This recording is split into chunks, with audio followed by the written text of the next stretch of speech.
अध्यक्ष महोदय, धाराशिव जिल्ह्याच्या बाबतीत सांगायचं झालं तर 2020च्या पीक विम्याच्या बाबतीत सर्वोच्च न्यायालयापर्यंत शेतकऱ्यांना लढा दिला. आधी उच्च न्यायालयात गेले, तिथून सर्वोच्च न्यायालयात गेले, सर्वोच्च न्यायालयापर्यंत शेतकऱ्यांनी लढा दिला. त्या लढ्यात शेतकऱ्यांचा विजय झाला. पण कंपनी कोर्टात वारंवार जाते. परवाच एक डिसेंबर 25 मध्ये उच्च न्यायालयाने एक निर्णय दिला की राज्य सरकारचा दुसरा हप्ता होता 134 कोटी रुपयाचा, तो थेट शेतकऱ्यांना द्यावा. त्यात कसं होतं, 3,33,412 शेतकऱ्यांना 514 कोटी रुपये प्रति हेक्टरी 18,000 प्रमाण देणं बंधनकारक होतं. त्याचे 288 कोटी रुपये कंपनीने दिले होते. उर्वरित 225 कोटीसाठी राज्य सरकारचा हप्ता थेट शेतकऱ्यांना द्या म्हणून उच्च न्यायालयाने सांगितलं. त्या आधारे 11 फेब्रुवारी 2026ला 134 कोटी रुपयाचा राज्य सरकारनं शासन निर्णय करून ते पैसे जिल्हाधिकाऱ्यांकडे एसओला देण्यासाठी, जिल्हाधीक्षक कृषी अधीक्षकांना देण्यासाठी वर्ग केले.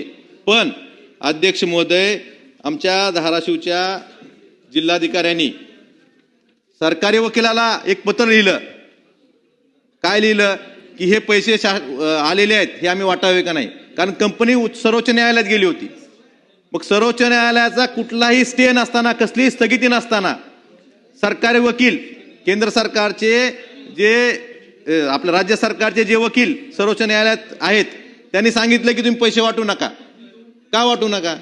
उच्च न्यायालयानं, सर्वोच्च न्यायालयाने सांगून सुद्धा वकील सांगतायत एक रीट दाखल आहे, रीटमध्ये स्टे आहे का? नाही. मग शेतकऱ्यांचे पैसे ह्या जिल्हाधिकाऱ्यांनी आणि वकिलांनी का थांबवलेत? त्यांना माहित आहे का की सर्वोच्च न्यायालय स्थगित देणार आहे? एक लढा 5-5, 6-6 वर्ष लढायचा का शेतकऱ्यांनी? त्यामुळं हे पैसे, माझे कृषी मंत्री या ठिकाणी नाहीत, पण त्यांना विनंती आहे की हे जे पैसे उच्च न्यायालयाच्या आदेशानुसार तुम्ही वर्ग केलेले आहेत, हे तात्काळ शेतकऱ्यांना वाटप करण्याचे तुम्ही आदेशित करावे. आणि कुठलीही स्थगिती नसताना जिल्हाधिकाऱ्यांनी त्या वकिलाला विचारलं का, आणि वकिलांनी कुठल्या अधिकारात पैसे देऊ नका म्हणून सांगितलं, ह्याची चौकशी झाली पाहिजे. अध्यक्ष महोदय,